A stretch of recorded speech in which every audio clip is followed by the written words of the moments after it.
सरकार हमने बनाई और मुझे फ़ख्र है, मैंने उस बीजेपी को घुटनों पे लाया जो कहती थी हम 370 ख़त्म करेंगे और उनको हाथ नहीं लगाने दिया जितने देर में सरकार में थी।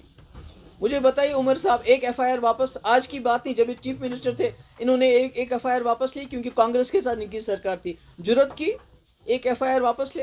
अफजल गुरु को फांसी लगी तो उमर साहब ने क्या कहा, मैं डेली वेजर हूँ।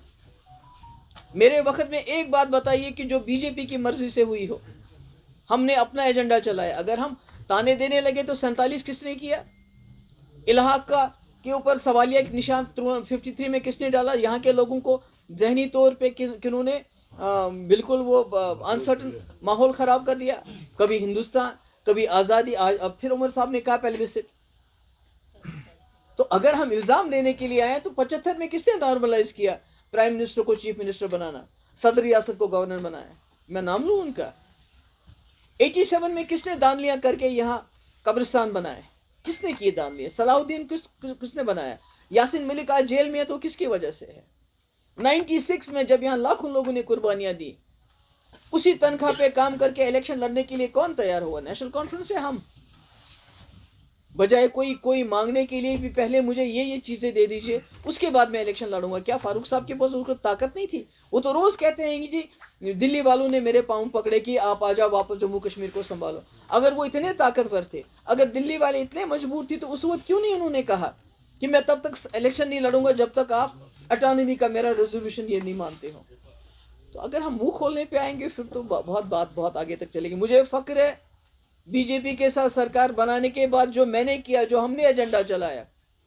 आपका सारा जम्मू कश्मीर सैलाब में तबाह हो चुका था, 80,000 करोड़ रुपए लाए हमने, सड़कें मकान सब तबाह था। आज पता नहीं चलता है कि वो खुदा ना खासा ऐसा सैलाब आया था। मुझे बताइए, ये तो है एक एक कोड़ी के लिए अभी दरवाजे पे जाते हैं और वहां से खाली हाथ लेके आते हैं। और 50 मेंबर है इनके पास, मेरे पास 50 नहीं थे, मेरे पास सिर्फ 28 थे।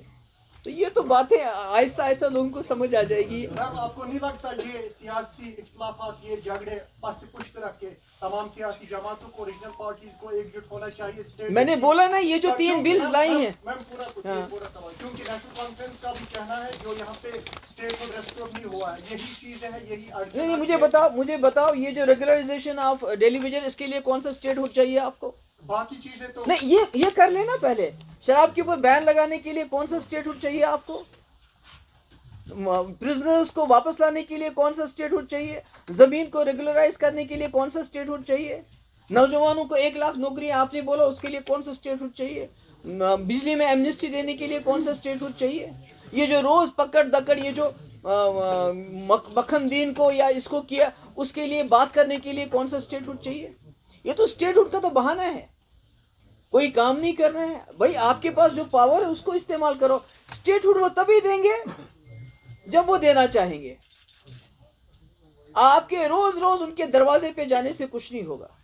मैम, बिल 2024 उससे आप हमारी इंसल्ट करते हैं, जम्मू कश्मीर के लोगों की इंसल्ट करते हैं जिनका सब कुछ खो गया है। 370 के ऊपर आप खड़े होने के बजाय, बात करने के बजाय आप रोज कटोरा लेके मुझे स्टेटहुड दे दो। क्यों? फारूक साहब ने कहा 6 मिनिस्टरों पे जम्मू कश्मीर नहीं चल सकता, हमें और मिनिस्टर बनाने हैं। मैम, आपको नहीं लगता मरकजी सरकार को भी ये लग रहा होगा अच्छी सियासतदान कहाँ वो भी फिर उसी नजरिए से चलते हैं? नहीं, वो तो उनको देखना चाहिए जिनके पास 50 सीटें हैं, वो उनको सोचना चाहिए कि जम्मू कश्मीर के लोगों ने हमें नहीं दिया, उनको एतमाद दिया। अब उनकी जिम्मेवारी बनती है कि वो मरकज के साथ किस तरह से जम्मू कश्मीर के लोगों के जो मुश्किलात हैं उनको दूर करें। Thank you.